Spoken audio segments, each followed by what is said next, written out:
하나님 우리 안에 깊이 잠재해 있으면서 나를 묶는 깊은 상처를 치유하시기를 즐겨 하십니다. 내적 치유는 단지 귀신이 쫓겨나가는 사역이 아니라 깨달음입니다. 귀신에게 잃었던 것을 되찾는 것이고 내 안에 있는 것을 진정한 부하로 여기게 되는 가치관의 변화입니다. 실패와 좌절, 어두운 과거에 대한 새로운 개념을 가지게 하는 사역입니다. 새로운 마음을 가지려는 용기와 창의력을 필요로 하는 사역입니다. 평생을 두고 계속해야 하는 사역입니다. 성령의 역사로 이루어지는 사역입니다. 인류에요 끊임없이 성령으로 기도하여 지혜를 구하고 영성을 성장시키기 위해 노력해야 되는 사역입니다. 먼저 잠재의 상처를 성령의 도움으로 찾아내어 치유하며 귀신을 쫓아냅니다. 우리는 과거에 경험했던 어떤 고통스러운 기억을 말미암아 인간관계가 좋지 않고 과거의 실패감에 사로잡혀 있으므로 무엇인가를 시도해도 잘 되지 않는 경우가 있습니다. 오늘 잘 살기 위해서는 과거의 부정적인 기억을 치워야 됩니다. 과거를 잘 정리해야 됩니다. 실패는 교훈이냐 실패하지 않고 성공하는 사람이 없습니다. 문제는 실패가 아니라 우리에게 남아서 늘 부정적인 영향을 준 실패감입니다. 과거가 준 실패감을 잘 정리해야 됩니다. 하나님은 언제나 우리에게 꿈을 주고 새로운 시도를 통하여 창조적인 삶을 살게 하지만 마귀는 실패감을 부여잡고 쓰러져 있게 만듭니다. 아무런 시도도 하지 못하게 만듭니다. 실패감에 사로잡혀 한계에 이끌려 다니게 만듭니다. 하나님 우리를 마음으로부터 새롭게 시작하게 했습니다. 실패는 뭐 성공을 하게 새롭게 도전하게 하십니다. 이렇게 함으로 하늘바다는 우리 자신의 가치를 높이게 하십니다. 아무것도 하지 않는 것은 스스로 쓸모없는 존재, 무가치한 존재로 전락하는 것입니다. 구원받은 인간은 계속 가치가 올라가다가 마지막에는 천국까지 가는 것입니다. 이래 과거가 주는 실패감, 부정적인 감정에서 벗어나야 됩니다. 그리고 자꾸 자신을 말씀과 성령으로 가꾸어야 됩니다. 마음을 가꾸고 과거를 가꾸고 영성을 가꾸어야 됩니다. 그래야 하나님이 쓰십니다. 새로운 것에 대한 도전은 과거를 잘 정리해야 가능합니다. 과거가 정돈되지 못하면 새로운 도전을 할 수 없고 결국 하나님께서 원하시는 행복하고 성공적인 삶을 살지 못하게 됩니다. 기억의 치유는 과거를 회상하여 부정적인 영향을 주는 것들을 새롭게 정리함으로써 현재에 나타나는 나쁜 영향을 좋은 영향으로 바꿔주는 것입니다. 과거의 사건이 현재 삶에 계속해서 수치심, 죄의식, 실패감, 좌절과 같은 나쁜 영향을 주는 것으로부터 자유함을 얻게 하는 것입니다. 미움의 감정이 있으면 다른 사람에 대한 사랑의 감정이 약화됩니다. 미워하는 사람이 있는 사람은 가족들을 제대로 사랑하지 못합니다. 하나님과 사람에 대한 사랑의 감정이 자꾸 막히는 것은 누군가를 미워하고 있는 것입니다. 이 미움의 감정을 정리하세요. 미워하는 사람을 용서해야 사랑하는 사람에게 사랑이 흐르게 됩니다. 하나님을 용서해야 하나님을 사랑하게 됩니다. 어려운 환경, 실패한 과거를 수용하십시오. 그래야 하나님과 가까이 할 수 있게 됩니다. 그래야 환경을 이기게 됩니다. 하나님과 가까이 하는 것이 이미 치유가 시작되는 것입니다. 하나님 나라가 되는 것부터 시작해가지고 치유가 되는 것입니다. 하나님 용서하세요. 하나님에게 섭섭하고 하나님에게 상처받은 것을 용서하세요. 왜 하나님이 내 인생을 이렇게 어렵게 만드시는가? 그런 마음을 완전하게 씻어내야 됩니다. 하나님의 마음은 어디에 계시는가? 세리와 죄인, 낙고 고통이 있는 곳입니다. 아픔이 있습니까? 하나님 마음이 오심을 깨달으세요. 힘든 내 환경, 내 삶을 통하여 하나님이 내 안에 계시고 나와 하나가 되십니다. 그리고 모든 힘든 환경을 받아들이세요. 그리함으로 그곳에 임하시고 그 속에서 역사하는 하나님의 사랑의 속도를 깨달으세요. 그리고 내 안에 나와 함께 하시는 하나님을 믿음으로 잠재함을 가져야 됩니다. 모든 부정적인 것을 마음에서 잠재의식으로 쏟아버리세요. 청소해버리세요. 실패는 천국의 영혼입니다. 사람은 용서하고 실패는 감사하고 수용하십시오. 그리고 겸손하게 실패를 감사함으로 수용하는 낮은 마음에 함께 하시는 하나님의 도우심으로 그 실패를 안고 딛고 일어서시기를 바랍니다. 실패에서 성공의 조건을 찾아내는 것이 좋습니다. 기억의 치유는 과거 사건 자체를 바꾸는 것이 아닙니다. 우리는 과거를 바꿀 수가 없습니다. 하나님의 은혜와 능력을 통해서 과거에 사건이 품고 있는 부정적이고 칙칙한 나쁜 감정을 제거하고 그 대신 진취적, 희망적, 밝고 맑은 감정을 가지는 것입니다. 부정적인 것들을 하나님께 드리고 대신 하나님이 주시는 밝은 것을 가지는 겁니다. 어린 시대의 감정, 습관, 꿈은 성인이 되어도 계속 영향을 미칩니다. 이런 것들이 좋은 것이라면 괜찮으나 좋지 않은 영향을 주고 있다면 치유해야 됩니다. 아프고 부끄러운 상처를 깊이 묻혀 있고 스스로 파내어서 치료받으려고 하지 않습니다. 상처가 크고 부끄러울수록 깊이 묻혀 있고 깊이 묻혀 있는 만큼 인생에 깊이 영향을 미칩니다. 인간이 자아 방어를 위한 심리적인 본능으로 이처럼 아픈 감정을 기억해서 잊혀지고 깊이 파묻게 하는 것은 우리의 자아를 상처로부터 구하려는 하나님의 은총이십니다. 만일 인간이 아픈 감정을 모두 생생히 기억한다면 기록에서 스스로 삶을 포기하게 됩니다. 인간은 고통의 기억보다 좋은 기억을 하게 되어 있습니다. 그러나 상처와 감정을 깊이 묵게 하는 것은 억세 방해의 기능이지 치료의 기능은 아닙니다. 치료는 그리스도의 십자가 보혈의 공로와 성령의 도우심으로 과거의 상처를 억제된 부분에서 현실로 가져와서 치유하는 것입니다. 나 스스로 치유하거나 변화될 수 없고 다른 사람도 치유하거나 변화시킬 수 없습니다. 오직 성령 하나님만이 하실 수 있습니다. 성령님의 도우심을 간구하세요. 성령님의 역사로 마음을 감동시킴으로 나타납니다. 마음의 감동을 받으려 하십시오. 마음의 감동을 주려고 하십시오. 실천의 사역은 감동을 통한 사역입니다. 모든 일에 대한 감동을 달라고 성님에 간구하세요. 내적 주리한 기도에 성님의 감동이 임하게 하십시오. 그런 기도가 되게 하십시오. 자꾸 이러한 기도를 하십시오. 이러한 기도에 훈련을 하십시오. 머리에 손고 기도하고 마음에 손을 얹고 기도하고 온몸으로 기도하십시오. 입술로 기도하고 마음으로 기도하세요. 성령의 감동이 내 온몸에 임하게 하십시오. 성령님이 앞서시게 하십시오. 내 감정이 앞서지 않게 하십시오. 나를 낮추면 성령님이 역사하십니다. 내가 높아지고 강해지면 성령님은 뒤로 물러갔습니다.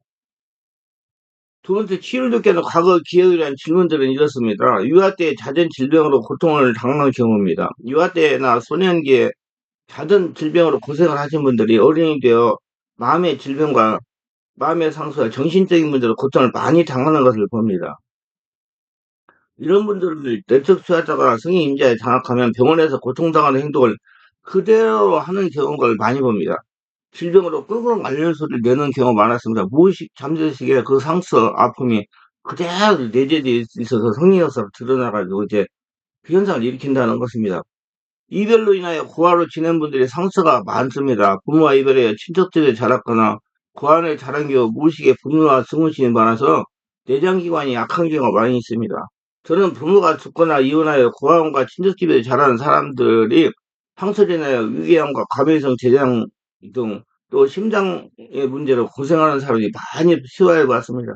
정신적인 문제로 고통당하는 분도 많이 치료해 봤습니다. 부모와 떨어져 지내도 상처를 받습니다. 부모가 바쁜 생활로 다른 사람에게 길어졌다면 상처가 있을 수 있습니다. 미리 치료하여 예방신앙을 하는 게 좋습니다. 저는 부모가 돈 하면서 돈을 벌기 위해 자식이 다른 사람에게 기르게 했는데 자식이 나중에 정신적인 질환으로 살도 못하는 것도 많이 치료해 보았습니다. 부모의 무관심 속에 자라나도 상처가 됩니다. 부모의 무관심 속에 자라난 사람의 경우 부모에게 관심을 받으려고 노력을 많이 합니다. 가정에서는 부모에게, 직장에서는 상사에게 아부를 잘하는 사람이 뒤에 항상 동료를 더 왕따 문제를 가지고 사는 사람이 될 소지가 많습니다. 오랜 스트레스를 받은 부정적인 환경에 자라도 상처가 됩니다. 자라면서 가정에 잦은 불화를 겪으면서 자랐다든지 부모에게 심한 잔소리를 들으면서 자랐다든지 엄한 권위 차서 무섭게 양육을 받았다든지 자존감 상태 여러 압박을 받고 자랐다면 무의식의 상처가 자리 잡고 있을 수 있습니다. 그래서 반항적인 사람이 잘 됩니다. 미리 성령 역사로 현재의식으로 끌어올려서 치유를 받아야 됩니다.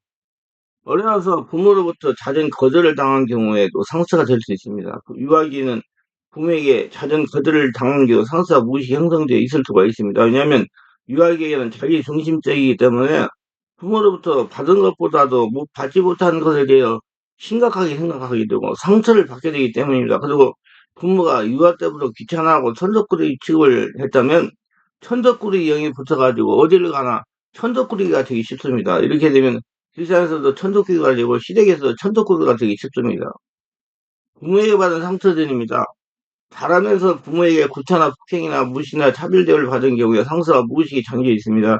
이런 분들이 분노에 있어서 항상 윗사람들에게는 고분고분 잘하지만 자기보다 약한 사람들에게는 분노를 바라는 경우가 많습니다. 분노는 시한폭탄과 같습니다. 언제 터질지 자신도 모릅니다. 찾아서 치워야 됩니다. 자신의 무의식에 분노가 있으면 분노행위 역사하여 되는 것이 하나도 없을 수 있습니다. 상처는 만 가지 문제의 근원이 됩니다. 말씀과 성령으로 찾아서 치유합시다. 그래야 예수를 믿으면서 하나님의 복을 받으면서 거둬들이며 살아갑시다. 자주 심한 질병으로 고통을 당하면서 사는 경우에 상처가 될 수 있습니다. 이는 태중에서나 유아시대에 상처가 받았던 사람일 수 있습니다. 제가 지금까지 성령추 사역하다가 보니까 성장하면서 또는 어른이 되어 몸이 약하거나 심장에 문제가 있거나 정신적인 문제가 있거나 난치병이 있거나 빈혈로 고생을 하거나 위장이나 대장제나 고생하는 분들 치아에 본 결과 모두 치아시대에 상처를 당한 분들이 많았습니다. 그리고 유아시대에 상처를 당한 분들도 다수가 있었습니다. 그러므로 자주 질병으로 고생한다면 예술 믿고 뇌척추를 받아서 건강하게 지낼 수가 있습니다. 절대 현대 의술로는 치료가 불가능합니다. 안 됩니다. 그 영적 치료를 받아야 됩니다. 내면을 정리하고 성령 역사로 치유를 해야 치유가 됩니다. 어려서 이별 사건을 당한 경우입니다. 어려서 부모가 이혼했거나 죽었거나 이민을 갔거나 친척집에 자랐거나 고아에 자란 경우에 무의식의 분노형이 자리하고 있습니다. 부모에게 버림을 당했거나 부모가 행방불명이 되어 고아원에 자랐을 경우 부모를 향한 분노가 무의식이 자리하고 있어서 믿음 생활이나 사회생활을 제대로 못하는 분들이 있습니다. 제가 25년이라는 세월 동안 내적주의 사역을 하면서 상담하고 치유한 분들 중에 부모를 향한 분노의 영이 무의식에서 고통을 당하는 경우를 많이 봤습니다. 만약에 이런 분들이 계시다면 빨리 뇌척추를 받아서 정리하는 게 좋습니다.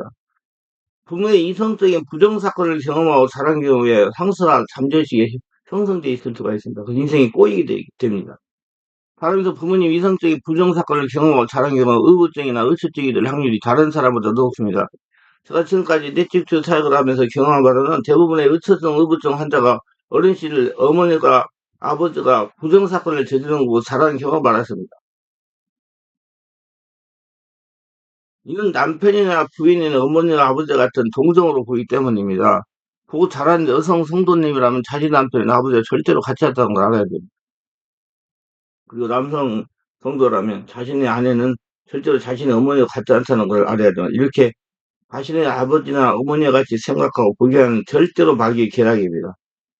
속지 마시고 행복한 가정을 이루시기를 바랍니다. 행복한 가정을 이루기 위해 자신의 부모님부터 받은 상처를 성령의 지배 가운데 내축치받고 부모님을 용서하고 그 따라 들어와는 귀신들을 쫓아내시기를 바랍니다. 어려서 가정불화를 많이 겪고 자란 경우에 무의식의 상처가 그대로 남아서 인생이 어려운 방향으로 갈 수가 있습니다. 어려서 부모님들이 부부싸움하는 것을 많이 보고 자라는 성도가 불안과 두려움의 상태로 고생을 많이 하는 것을 봅니다.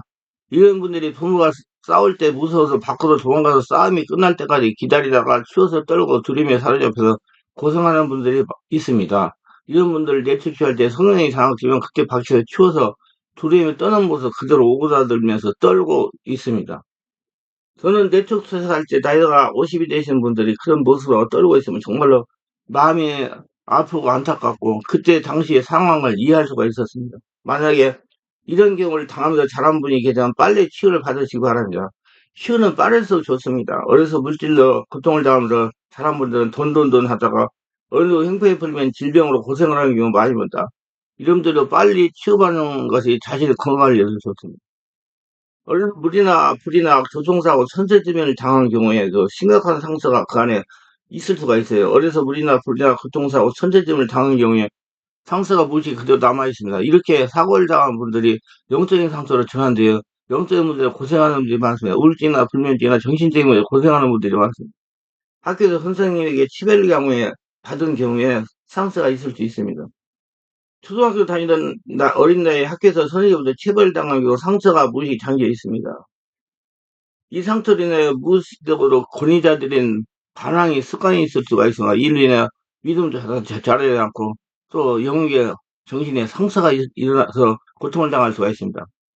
학교에서 친구들이 따돌림 당하는 경우입니다. 많은 분들이 학교에서 따돌림 당하는 경우 따돌림을 하는 사람들에게 문제가 있는 것을 생각하는 경향이 있습니다. 그런데 제가 네트워크 사회하면서 경험한 바로는 따돌림 당하는 장본인에게 문제가 있는 것입니다. 장본인이 하는 행동이 부자연스러워 아이들에게 왕따 당하는 것이었습니다. 그러므로 만약에 왕따를 당하는 아이가 있다면 그 아이의 상처를 치유하는 것 같습니다. 어려서 시체에 놀란 경우입니다. 어느 남자가 집사람이 토요일날 퇴근하여 아파서 거실에 쉬고 있는데 창밖으로 이불 같은 것이 떨어지더랍니다. 그래서 창문으로 아래를 내다보니 사람이 떨어져 죽은 것이었어요. 근데 이 사건을 보는 순간 둘이 몸속에 밤에 잠자지 못하고 우울증에다가 불면증으로 고생을 하다가 뇌축제를 받으러 왔습니다. 그래서 머리에 손 얹고 기도했습니다. 그래서 성령께서 감동하시고, 어려서도 놀란 일이 있었다고 감동하시는 것입니다. 그래서 본인에게 어려서 놀란 일이 있었는지 생각해 보라고 했더니 이런 말을 하는 것입니다. 초등학교 2학년 때 학교를 가는데 사람이 죽어서 거적으로 덮어나왔는데 발이 나온 것을 보고 수라되게 놀랐다는 겁니다. 그래서 그때 들어온 놀람의 상처를 내적 취하고 귀신을 죽다 했더니 정상으로 회복이 되었습니다. 여러분, 이렇게 과거에 놀란 일이 있다면 미리 성령 세례받고 충만을 받고 성령의 지배 가운데 성령으로 내적 치유를 받는 것이 좋습니다. 병원에서 입원해서 수술한 경우입니다. 큰 수술을 한 경우. 어느 여집사님 경우입니다. 이 집사님이 나이가 43살이었습니다. 근데 자궁에 질병이 생겨서 진단을 해보니 수술을 하지 않아도 간질 만한 질병이었다고 합니다. 근데 여성분들에게 물어보니까 자궁 수술을 해버리니까 그게 시원하고 좋았다고 수술하라고 했다는 겁니다. 그래서 자궁 수술하려고 수술실에 가서 가기 전에 꼭 죽음 같은 두려움이 찾아왔다는 겁니다. 그래서 수술 전에 하는 마취실에 들어가기 전에 놀라서 기절을 했다는 것입니다. 그 수술 후 후유증으로 심장병, 심장 부정액에다가 우울증에다가 위장병에다가 불면증이 합병증이 생겨가지고 1년간 세월 동안 너무나 힘들고 사람 구실을 못해서 남편이 직장을 그만두고 병수발 했는데 두려움의 상처를 내적 치유하고 안처가 된 겁니다. 우리 교회 가가지고 2번 왔다고 치유가 안처이 됐어요. 내적 치유는 이렇게 좋은 것입니다. 만약에 수술한 경험이 있다면 그때 들어온 두려움의 상처를 성령의 세례 충만 가운데 내적 치유하는 게 좋습니다. 만약 이런 분들이 내적 치유를 받지 않으면 병원만 가면 가슴 두근두근하고 병원하고 오면 상처가 고생을 할 수가 있습니다. 어떤 분이 심장에 문제가 생겨 몸이 심하게 붓기도 합니다. 군대에서 상급자에게 심한 폭행을 당한 경우도 상처가 있었어요.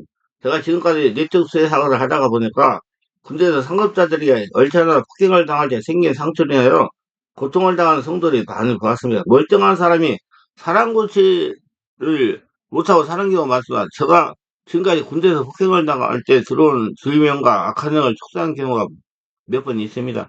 그리고 군대에서 받은 상처로 정상적인 생활을 못하는 분도 몇 명을 보았습니다. 만약에 군대에서 이와 같은 상처를 받았다면 속히 뇌척추를 받는 것이 좋습니다. 신앙은 예방신앙이어야 됩니다. 상처가 밖으로 노출되어 자기가를 제, 제압하기 전에 미리 성령사를 치유하는 거 좋습니다. 자신의 삶에 대해서 한번 살펴보시기 바랍니다. 현재 자신의 삶이 과거의 상처에 관련성이 있는가 없는가? 자신의 성격이 고쳐지거나 규정자하고 있는가? 어떤 일을 시도를 할 때 과거의 경험이 드러나도 포기해버리지 않는가? 아무 일도 하는 것을 심하게 스트레스 받고 쉽게 좌절하거나 우울함에 빠지지 않는가? 성격 흐름이 부정적인 쪽으로 흐르지 않는가? 특정한 성별의 사람을 미워하지는 않는가? 나에게 해결치는 부모와 동성을 동정으로 보자고 있지 않는가? 한 미래에 대해서 한번 생각해 보시기 바랍니다. 자신이 나쁜 일이 닥쳐져서 항상 예감하고 있지 않는가? 미래에 대한 계획을 세워갈 때 포기가 앞서지 않는가? 새로운 일을 시도하려고 하기보다 현실을 안주하고 있지 않는가? 그런 등 중요한 결정을 하는데 과거 사건이 영향을 줄 것이라고 생각하지 않는가? 이런 여부를 성령의 지배 가운데 생각해 보세요. 그래가지고 이제 치유해야 되겠죠. 해결해야 되겠죠. 그건 전문적인 치유하는 데 가시는 게 빠릅니다. 혼자 안 됩니다. 자, 상처를 어떻게 해서 내면의 잠재적인 상처를 치유하느냐? 마음이 편안한 상태가 되어야 됩니다. 마음이 외부 영향을 받지 않은 상태, 성령의 임재로 피곤한 상태가 되어야 됩니다. 시에 집중하는 마음 상태가 되어야 깊은 곳에 숨겨진 상처를 성령의 도우심으로 치유받을 수 있습니다. 외적 침묵과 내적 침묵이 되어야 됩니다. 성령의 지배를 간과하면 영에서 마음으로 이성으로 임재가 나타나고 간과합니다. 온몸은 성령의 지배가 돼야 치유가 되기 때문에 성령의 도우심으로 자신의 과거로 돌아가서 과거를 받았으나 묻혀있는 크고 작은 상처의 기억을 떠올리며 상처와 함께 그대에게 가져온 당황한 부끄러움을 회상하며 하나씩 그 상처를 주님께 드립니다. 당시 받았던 상처를 말미암아 감정이 내면에 떠올라 감정이 되살아나며 수치감, 잡담, 분노, 좌절감, 깊은 슬픔, 두려움 등 억제하나 감추지 말고 은근슬로 표현해야 됩니다. 그래야지 떠나갑니다. 쏟아내야 됩니다. 뭐 자꾸 타서 없어진다. 안 없어져. 내버려야 돼요. 그리고 그걸 주님께 드려요. 이때 자기 상처와 관련된 사람을 용서하는 작업을 해야 돼요. 용서하지 않고 단순히 감정만 처리하는 것은 상처의 근원은 그냥도 감정만 치유하되며 이러한 치유는 후에 다시 재발됩니다. 그래서 용서는 자기를 위한 최고의 치유 수단입니다. 큰 사건, 큰 상처에서 이 부분에 세심한 주의를 기울여야 되며 세심한 치유를 해서 같은 감정이면 몇 번이고 계속해서 치유해야 됩니다. 자신의 마음에 상처 준 사람을 용서하지 않으면 진정한 치유가 되지 않습니다. 어디론가 저주의 세력이 자신을 묶고 있는 것은 자신을 위해서 자신에게 상처 준 사람 용서하시오. 성령의 능력으로 치유받은 애는 마음의 평안함을 느끼게 됩니다. 계속해서 이 평안을 유지하는 건 자신의 책임이다. 오래된 상처나 깊은 상처는 이례적인 치유, 장기되고 지속적인 치유를 받아야 됩니다. 성령의 기도를 통해 악한 생각이 나지 않도록 기도 생활을 해야 됩니다. 원문 기도, 성령 안에서 기도. 진정한 치유란 지속적인 성령 하는 것 통행입니다. 늘 마음이 하나님을 느끼고 하나님과 동행하고 하나님을 의지해야 됩니다. 그래야만 늘 점점 마음이 맑아지고 자유해지고 편안한 삶을 살아야 됩니다. 그래서 모두가 자신의 무의식에 있는 상처를 취해가지고 건강한 삶, 행복한 삶을 살아가시기 바랍니다. 기도합니다. 오늘도 저희 설교를 끝까지 시청하신 분들을 축복하옵소서. 구독, 좋아요, 알림 설정, 공유하신 분들 축복하셔서 성령 세례받고 충만받아 자신의 내면을 잘 알고 성령으로 내면에 있는 잠재의식에 있는 상처를 치유받아 평안하고 행복한 삶을 살아가며 하나님의 영광을 드러내며 하나님이 주신 권세를 사용하며 하나님을 거둬들인 자들 다 되게 하소서. 예수님 이름으로 기도드리나이다. 아멘.